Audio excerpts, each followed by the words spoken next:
Scorpio, hi, welcome to Mr. Queen PH. Titingnan natin ang energies na parating sa inyo ngayong 2025. This is the 2025 annual tarot reading for you. Titingnan natin overall energy, possible challenge, opportunities, blessings, energies for your money, career, finances, and your love life and family.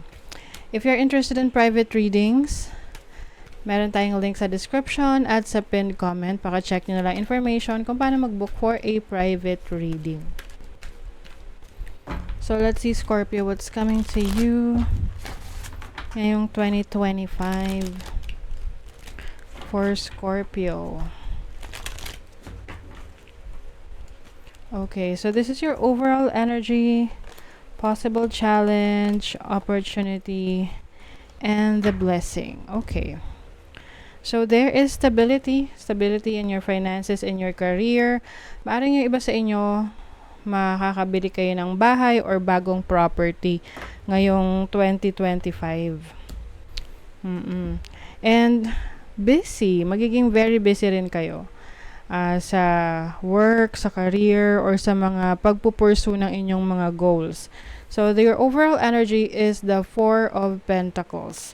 This is saving more money. So, kung kayo ay may plano na mas makapag-save ng mas marami ngayong 2025, so this is happening. I think, magagaling yan sa multiple sources of income or streams of income ninyo. Kumbaga, hindi lang isa yung pinanggagalingan ng income, mas marami. Okay? So, kung isa lang yung work ninyo nung nakaraan, taon, ngayong 2024, sa 2025, may iba kang source of income. So, pwede ikaw yung magne-negosyo or may mga racket ka outside of your work or your job or your business. So, let's see what is the Four of Pentacles. Tsaka mas magiging matipid ka ngayong 2025. Hindi ka masyadong gagastos. I think ngayon pa lang na holiday season, naka-budget yung iyong gastos. Oo. Kapag wala sa budget, hindi mo pagkakagastosan. Oo, kasi may goal ka na magkaroon ng mas stable na finances. You have the Tower. Meron ka mga tinatanggal na unhealthy habits when it comes to your money, your spending. Some of you pwedeng may paglipat ng bahay. Oo, kasi it's about destroying the old or parang leaving the old, embracing the new. This is major change in your life. And I think, isa rin sa reason kung bakit nagsisave ka. Kasi, maaring naging traumatic sa'yo yung mga experiences mo in the past. Na may mga unexpected na mga hindi inaasahang pinagkagastusan ka. And maaring naapektuhan yung finances mo doon. Kaya ngayong 2025 talagang mas gagalingan mo pang mag-impok. Oo, mag-save. What is the overall energy? You have the 11th house. Mars in 11th house. Mars is about your passion, your action. This is also your yung parang pagiging assertive mo sa maraming bagay. So, I think, kung ikaw ay wala pang career or pinagkakakitaan online, ngayong 2025, i-explore mo yan, yung ways to earn money online, social media, networking. If you are already in that kind of business or job, mas lalo mo pang palalawakin yung network mo. You also have an opportunity here na mas maging popular, maging sikat. Oo. Or, pag sinabi natin sikat, hindi naman kailangan parang artista level. Although yung iba, pwedeng gano'n, na artista level. But, it's about, parang may mga taong nakakakilala sa'yo outside of your family and friends. Kumbaga, you have a certain following. You're also going to be very passionate in what you do. Pagdating sa goals mo, talagang naka-focus ka doon. You are keeping your eye on the prize. Let's see what else. You have waterfall. So, this is about letting go. So, maaring may ili-let go ka talaga na anything that is no longer serving your highest good. So, alam mo yung feeling mo na parang hindi naman siya um, hindi siya significant sa buhay mo. Na parang wala namang ambag na sa buhay mo. So, for you, you want to stick doon sa mga may pakinabang sa'yo. Hindi naman sa parang manggagamit yung energy rito, but it's about pagiging matalino, no, na bakit ka magsasayang ng energy sa isang bagay na wala ka namang makukuha, 'di ba? Whether this is material things, fulfillment, no? Kasi pwede namang nagsasayang, hindi ka nagsasayang. Pwede naman kasing meron kang pinag-uukulan ng energy, pero kahit wala ka nakukuhang monetary na doon na bagay, may fulfillment ka, 'di ba? Masaya ka. So that's what I'm saying. As long as meron kang fulfillment, may benefits, may compensation kang nakukuha, you will stick to that. And anything na sinasayang lang yung energy, yung effort mo, you are going to let that go. It's time to let go. Kasi may nagtatransform. Meron kang transformation. You are changing. You are opening up new opportunities for you. May recognition dito, So, yung iba sa inyo, kayo ay i-recognize. Mayroon kayong achievement. Wow, Scorpio. There's a major achievement in your career, in your business, or sa mga projects mo. You will also be recognized, no? Yung tipong, like what I mentioned kanina, maaring sisikat ka. You will be popular in your own right, no? Kahit sa small community man yan, sa social media, you will develop a big audience, a certain level of following. Now, your challenge is the Ten of Swords. Yun nga lang, isa sa challenge mo is yung pag-let go. Kasi, syempre, hindi naman madaling mag-let go, lalo na kung napamahal na sa'yo ang isang bagay, or parang feeling mo you've been there for a long time. Let's say, you are letting go of a career na matagal mo nang ginagawa. And minsan nagkakaroon ka dyan ng separation anxiety.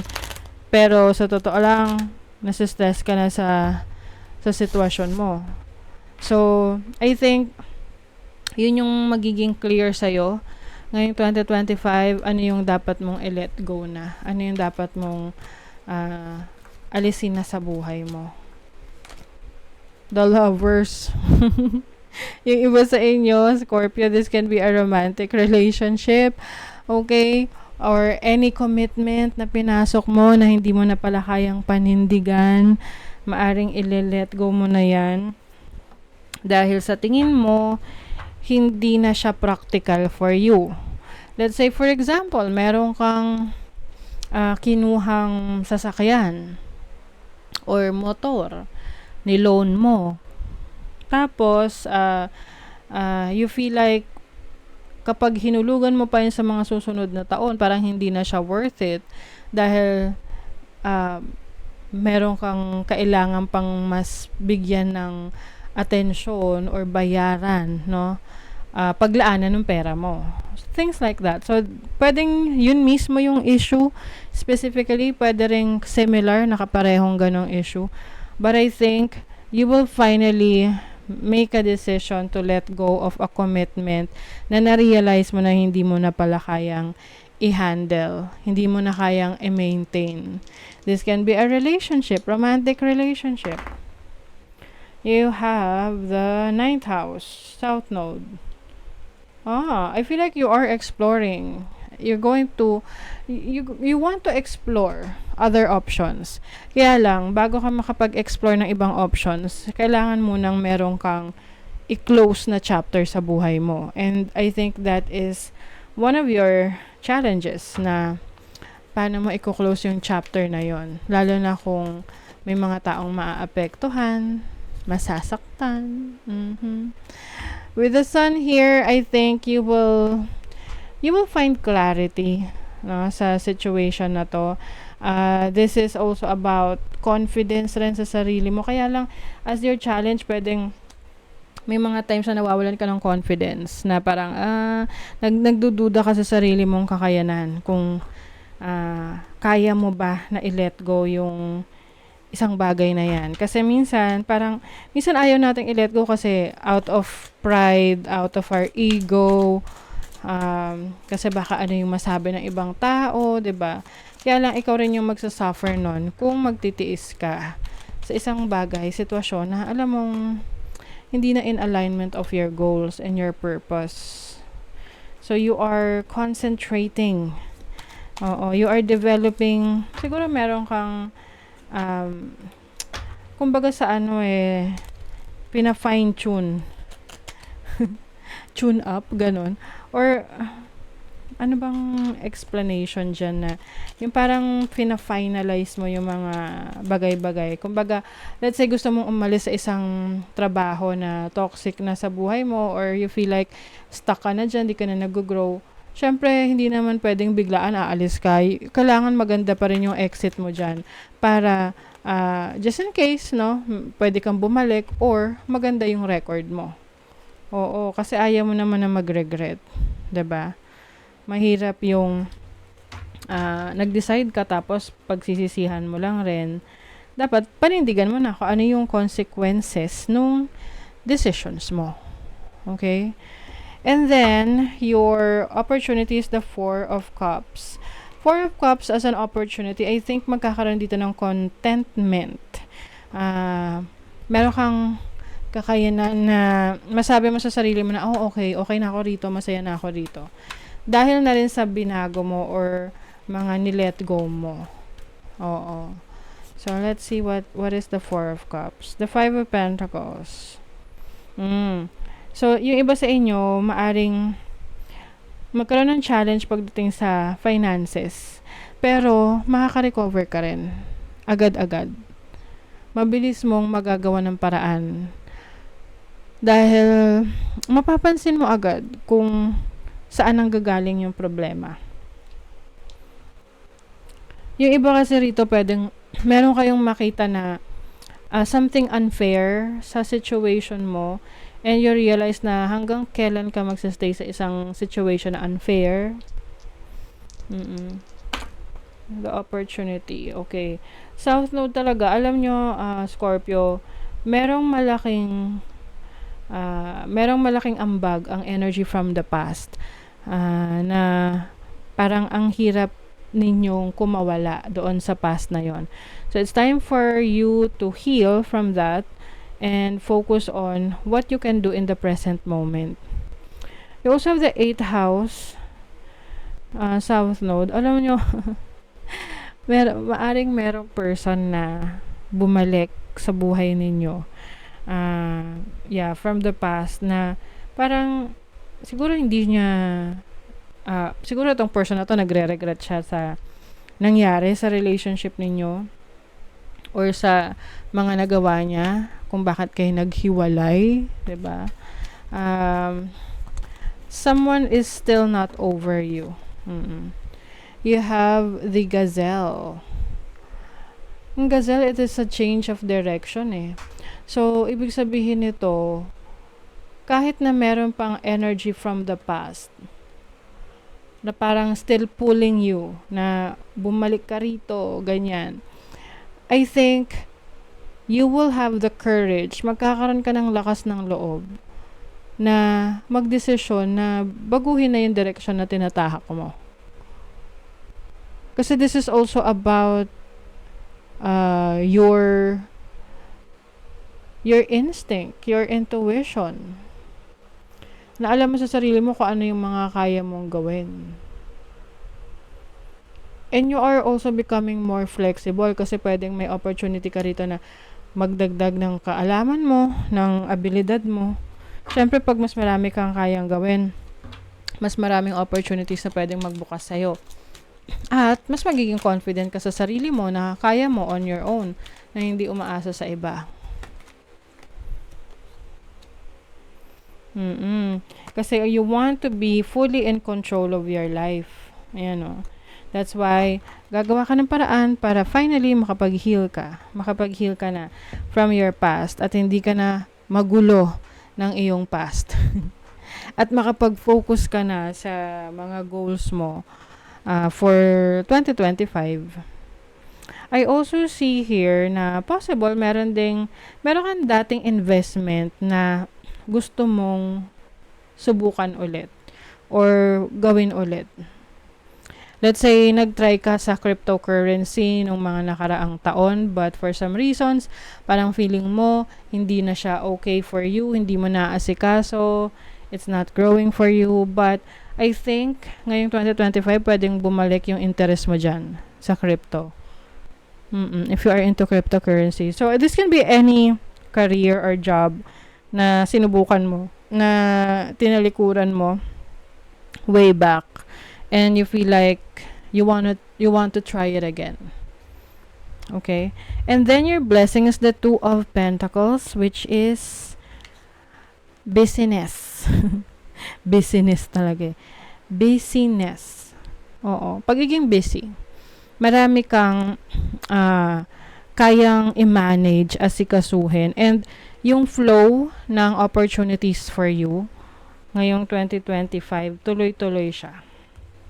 Yung iba may opportunity kayo to work abroad or yung tipong magkaroon ng boss abroad, pwedeng work from home setup, na kung saan kumikita ka ng dollars.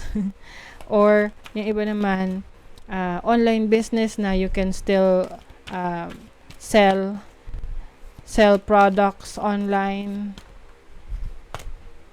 Wow, the Wheel of Fortune. Alam nyo, Scorpio, may malaking pagbabago sa finances ninyo ngayong 2025. It's like a new direction, a new opportunity na kung saan mas bongga, mas masagana. What is the blessing? You have the 4th house, Moon in the 4th house. This is security in your family, home life. So, yung iba sa inyo, pwedeng meron kayong major na gagawing renovation sa bahay ninyo. Magpapa-install kayo ng bonggang-bonggang security cameras or magpapalagay kayo ng bonggang-bonggang gate or anything na renovations or changes na masasabi mo na okay, safe na yung bahay nyo. Some of you might also invest in real estate or any properties. Bibili ng lupa, bibili ng bahay. And yung iba sa inyo rin, mas magiging confident kayo sa sarili ninyo, mas mararamdaman nyo yung independence. Kasi alam nyo na anytime na kung ano man yung gusto nyong bilhin or gawin, magagawa nyo because of the money that you have, the resources that you have, diba? It's like unlimited resources for you. Let's see what else, Scorpio. You have the ladybug. Oh, alam nyo ba, ang ladybug, diba? It symbolizes good luck. This is also miracle. Ito yung mga masasabi mo na, kumbaga, hindi mo siya aakalain na mangyayari. Dahil para siyang imposible. Di ba ganun yung mga miracles? So, for some of you, parang you will feel na, wow, this is a miracle.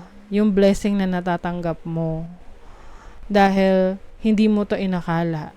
Let's say, for example, meron kang tinayong business and you're expecting na mag-ROI ka after 6 months. Pero on your first month, nakapag-ROI ka kaagad. Parang ikaw ay magugulantang in a good way. Oo. Dahil it's a miracle. And actually, because you are divinely guided. Kumbaga, marirealize mo na nasa tamang direksyon ka kapag madali lang sa'yo eh. Kahit may challenge, kayang-kaya mong mag-bounce back. Mm-mm.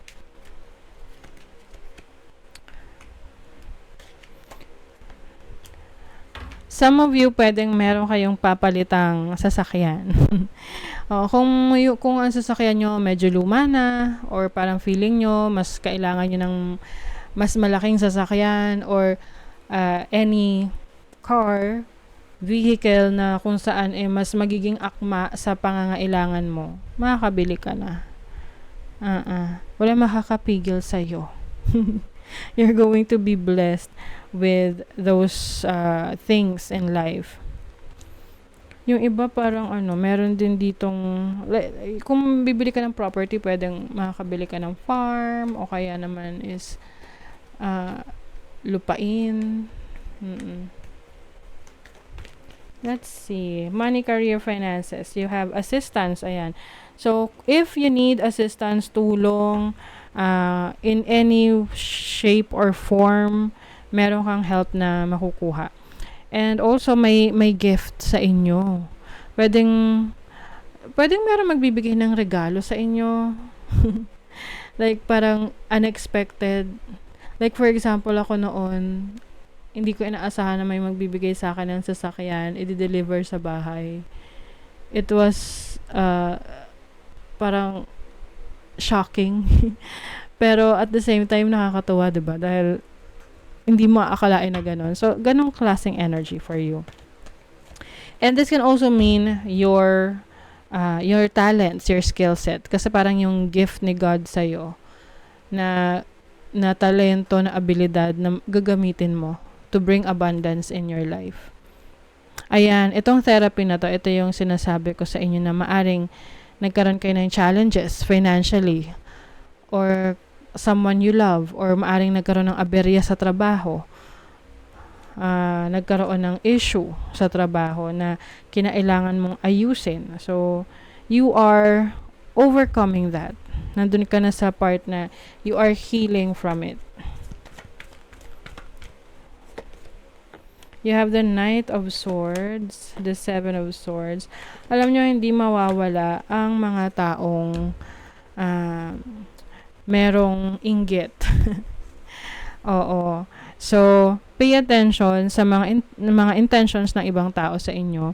Sa trabaho, sa business, yung mga makaka-deal ninyo. Kasi pwede meron kayo dyang makilala or makausap na yung bang parang minamadali niya yung transaction sa'yo. Kasi yung pala may kalokohan siyang ginagawa. So, you have to be alert. And itong Ten of Swords energy, I feel like yung iba sa inyo, when it comes to your career path, business, or trabaho ninyo, you will find a new source of income. Pwedeng magre-resign ka kasi pagod ka na, ayaw mo na, stress ka na, at susubo ka ng bago. And then, for your love life and fam,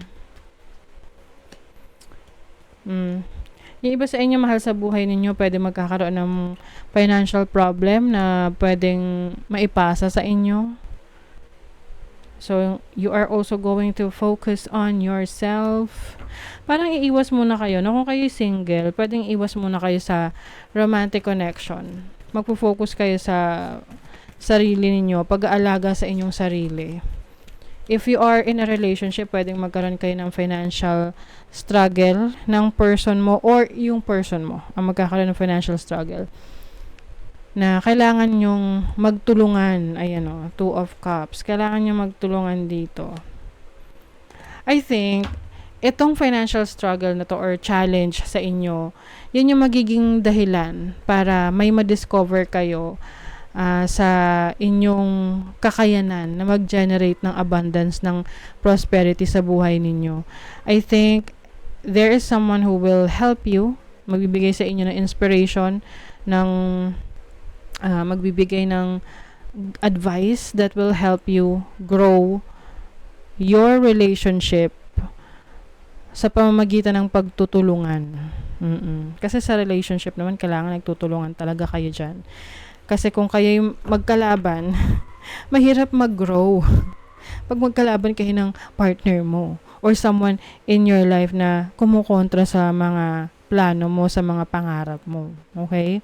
So that is your reading, Scorpio, and I wish you all the best for 2025. Thank you so much and see you again.